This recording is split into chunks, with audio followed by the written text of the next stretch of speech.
As you just saw, Al-Aqsa Hospital is warning of an imminent health catastrophe if fuel is not supplied soon. The medical director has issued an urgent appeal for assistance. Al-Aqsa Hospital needs more than 4,000 litres of fuel a day so that we can cater to patients and provide needed treatments. We have hundreds of patients, including the injured and those who are diagnosed with kidney failure and need electricity for their dialysis treatment. This will stop completely without any fuel. We're calling on international organisations to send 50,000 litres of fuel before there's an imminent crisis here. Otherwise, it's the injured that pay the price. All the patients will be condemned to death, especially those in the ICU, the incubators, and those relying on dialysis treatment. Let's join Tareq Azzoum, our correspondent in Deir, el-Balah in central Gaza. Good morning, Tareq. Let's just begin with the focus on hospitals and the concern about fuel.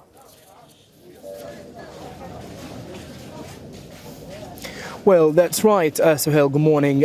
Firstly, the vast majority of Gaza's hospitals since day one of the fighting were grappling with the deep shortage and severe reduction in amount of fuel being delivered to such hospitals in order to be operational and to continue to provide medical treatment for more than 1.5 million Palestinians. And the situation now sounds critically dire for Al-Aqsa Hospital, which is nearly to run out of fuel as the electric current has went off since yesterday overnight, and it's returned earlier. It means that the hospital is depending on using small generators instead of using large ones that consume more fuel in order to make the hospital be operational, using the very limited and minimum rates of capabilities inside this very important hospital that is facing more mounting and numerous humanitarian medical pressure. But the situation is also getting much more dire for hospitals in the north of the Gaza Strip,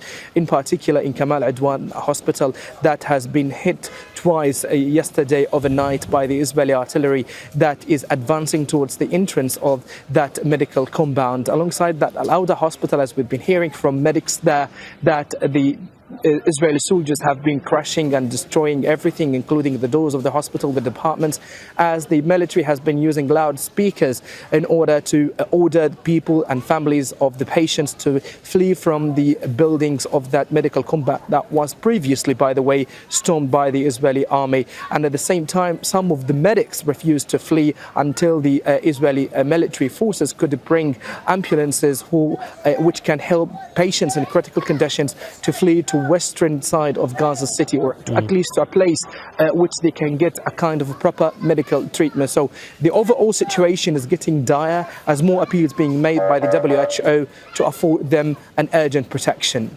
Indeed, it's not just protection that the hospitals need. As you say, they need fuel too, and it's hard to imagine how that fuel is going to enter the Gaza Strip when the crossings are closed and the bombardment by the Israeli military continues.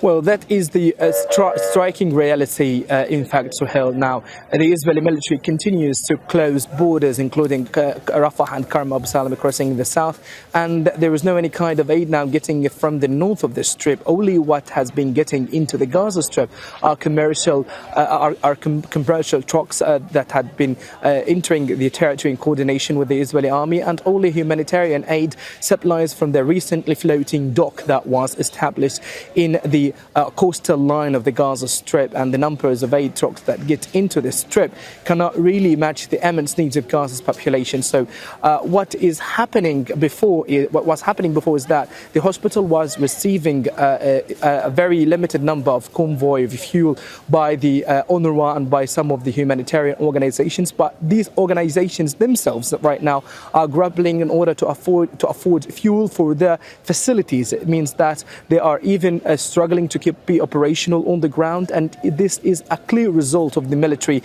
expansion of the fighting and military incursion of Rafah district, because we said before that Rafah is a very important city. It contains the main two crossing borders that are responsible for delivering aid to the Gaza Strip. And now with the closure of these borders, the situation is exacerbating day by day as more Palestinians believe that the Gaza Strip will lose all kinds of medical services soon if there's going to be no any kind of an immediate intervention to rescue what has been left from Gaza's hospitals. Tareq Azzoum there for us in Deir al-Balah. We'll check in with you throughout the day. Thanks, Tareq. Make sure to subscribe to our channel to get the latest news from Al Jazeera.